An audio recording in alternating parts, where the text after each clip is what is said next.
discourage the points as we moved along it. They would bruise me. I knew, but I felt fit. Almost reckless. The grill work matched that on the second-story balconies. Quaint. The street was crowded with all manner of tourists. Gawkers, most of them. I inclined my head as we passed the gate guards. One nodded slightly, glanced at my briefcase. The other followed Collie with his eyes. Even the billowing sari could not hide the hard contours of her body.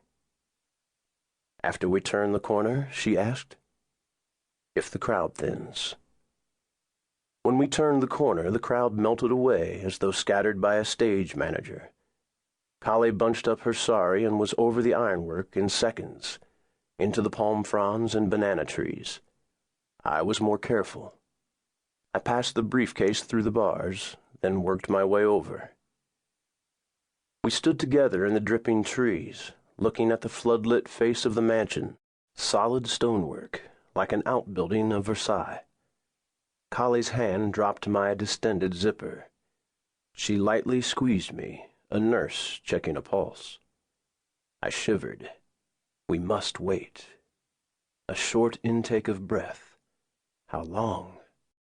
I crouched in the tenebrous foliage, booted up the computer, and logged back onto E.R.O.S. She's still at her computer. She's searching for me.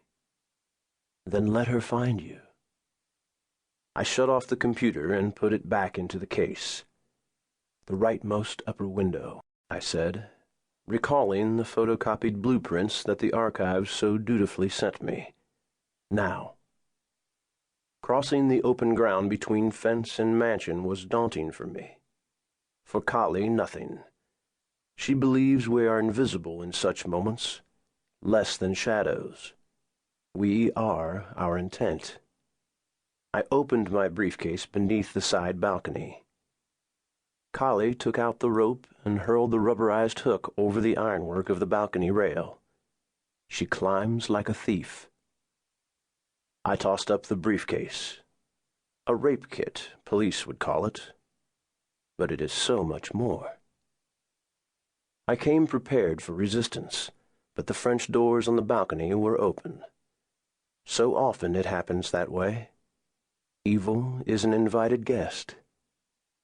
Collie pulled the rope up after us. We moved up the hallway together. Thick carpeting, conditioned air whispering out of the ceiling. Somewhere the regular groan of a ceiling fan slowly turning. I followed the groan. It led us to the master bedroom. Collie took up her post beside the door. I see it again and again, fate unraveling into chaos. I open the door as softly as possible. The patient is seated before her computer, her back to me. She wears a long, flowing garment, like something from one of her early novels. You should tape a penny to one of the blades to stop that noise, I want to say, but I don't. Instead I say, I have come, Karen.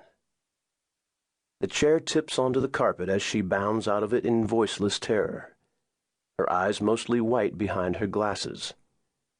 She is heavier than her publicity pictures. The eyes dart to my exposed hand, searching for a knife or a gun, but it is empty. "How did you get in?" she whispers. I do not dignify this. Who are you?" Prometheus. Her eyes widen beyond the point I believe possible. "But I was just—" She looks back at her computer. "How?" "It is not important. I have come for you at last, to give you what you most desire." She stares, her brain obviously thrumming behind the glassy eyes. "How? Do you have a car for us?" she asks finally. "I thought you might call for one of yours." "Yes," she says much too quickly.